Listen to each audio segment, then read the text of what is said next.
Salut tout le monde! Voilà, on est quelques semaines maintenant après ma participation aux Jeux Olympiques et du coup, j'avais envie de parler avec vous, de mon ressenti sur ces Jeux Olympiques, de tout ce qui s'est passé, de l'expérience vécue qui était incroyable et surtout vous remercier pour votre soutien à tous et le soutien d'Audilab surtout. Cette expérience à Paris, elle a été, incroyable. Franchement, en tant qu'athlète, français, on s'attendait à avoir évidemment une ferveur autour de nous. Mais, mais ce que j'ai ressenti, c'était bien au-delà de ce que j'avais, imaginé. C'était vraiment incroyable. Les gens ont été, à la hauteur de nos attentes. Ils ont été là en plus dans des conditions un petit peu, compliquées, notamment sur le contre-la-montre. Donc ça a été vraiment une expérience incroyable que j'oublierai jamais et c'est vrai que comparé à, aux 2 jeux olympiques que j'avais effectués, auparavant, ça n'a rien à voir parce que quand on est à la maison, on est, évidemment, bien plus encouragé, bien plus soutenu. L'organisation était folle, les bénévoles ont été, parfaits et ouais, je pense que même au niveau organisation, c'était, encore un cran au-dessus de tout ce qu'on avait pu, imaginer et en tout cas, différent de ce que j'ai pu connaître, sur Londres et Rio. Sportivement parlant, c'est vrai que, j'avais beaucoup d'attentes, notamment sur le contre-la-montre. Donc je termine 9e. Donc c'est vrai qu'un top 10, si on m'avait dit top 10, il y a de ça 1 an, j'aurais été vraiment, j'aurais signé et j'aurais été, satisfaite. Après, c'est vrai que, j'ai vraiment fait une très grosse préparation pour le contre-la-montre et je savais que, je pourrais vraiment aller chercher une grosse perf. Alors de là à parler du podium, c'était difficile évidemment parce que tout ne dépend pas de nous. Il y a aussi, les autres filles qui se préparent et qui performent à hauteur, de l'événement et qui sont à 200 donc voilà, on regarde surtout, nous, personnellement, ce qu'on a préparé et c'est vrai que je me sentais vraiment prête à en découdre et j'étais vraiment, hyper sereine sur ma préparation. J'ai eu des petits soucis, d'ordre mécanique qui m'ont, vraiment impactée, notamment sur la fin de course parce que le début de course s'est plutôt bien passé. Les conditions étaient vraiment difficiles, il pleuvait, les routes étaient très glissantes. Donc il y a eu énormément de chutes, chez mes adversaires et c'est vrai que moi je me suis sentie très, très à l'aise. J'avais fait une préparation, au mois de juillet en Bretagne qui a été vraiment, adaptée pour le coup parce que j'ai roulé énormément sous la pluie. Donc j'étais hyper sereine et ça a vraiment pas impacté pour le coup ma performance. Ça a été plus, voilà, ces petits soucis mécaniques, qui ont fait que j'ai pas pu finir à 100 et il m'a manqué quelques watts pour aller chercher une meilleure performance pour laquelle j'étais vraiment en capacité de faire mieux. Donc, petite déception sur le contre-la-montre, malgré un beau top 10, hein, un 9e, c'est vraiment une belle performance sur les Jeux olympiques, quand on connaît le niveau. Et puis la route où j'avais, là, pour le coup, un rôle complètement différent, ce rôle de capitaine de route, de protectrice de mes 2 leaders, qui étaient Victoire et Juliette. Et puis, pas de bol, grosse chute à l'entrée du circuit final et je me retrouve à l'avant toute seule, mes 2 collègues étant, coincés derrière cette chute. Donc c'est vrai que ça a pas mal impacté, notre tactique de course et la course dans son ensemble puisque j'ai dû, attendre longtemps avant qu'elle puisse revenir et derrière, faire l'effort pour les ramener, dans un groupe qui pouvait encore se jouer la victoire. Or, ça a pas été le cas, malheureusement et du coup, c'est vrai qu'on n'a pas été chercher le résultat escompté et on en était évidemment très déçus. Mais ça fait partie, du sport, de la course et du vélo. Le vélo, ça reste, un sport dangereux où, les chutes font partie de la performance et de la course et on n'y peut absolument rien. Donc voilà, dans l'ensemble, un petit peu mon ressenti, en tout cas, sur mes performances sportives. C'est vrai que en tant que sportive, on voit un petit peu l'événement différemment.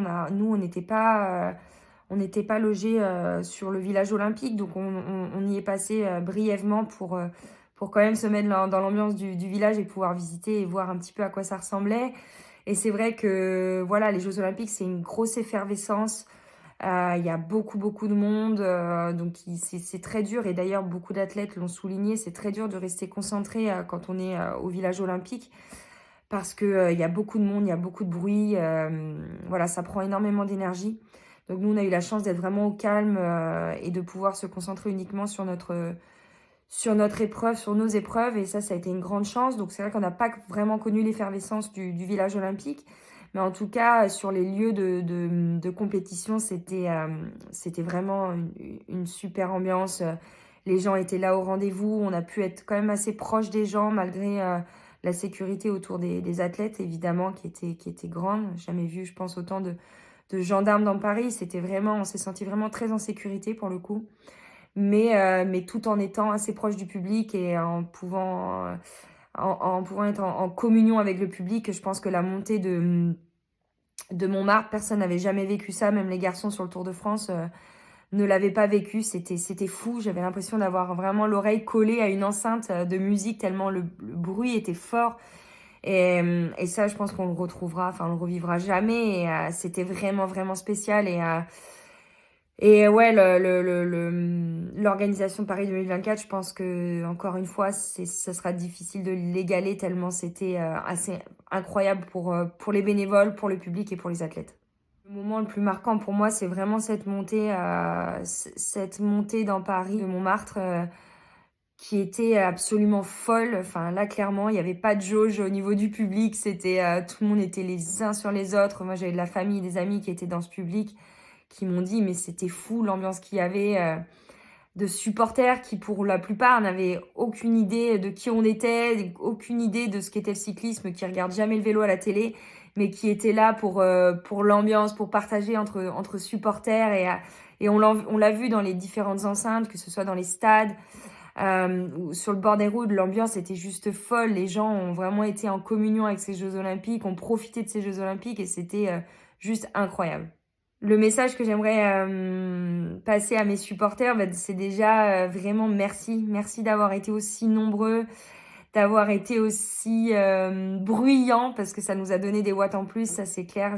J'en ai encore les frissons de repenser à la descente, à la descente de la rampe pour le contre-la-montre, où vraiment, voilà, j'avais les frissons et j'étais à la limite des larmes parce que c'était juste énorme, c'était incroyable et voilà, cet événement, il n'aurait pas été le même sans vous. Donc merci beaucoup et j'espère que vous continuerez à nous suivre parce que je pense qu'il y a beaucoup de gens qui ont aussi découvert le cyclisme féminin à travers ces Jeux Olympiques et qui sont tombés amoureux de la discipline. Donc j'espère que vous resterez nombreux et fidèles pour nous suivre parce que vous avez été incroyables, vraiment.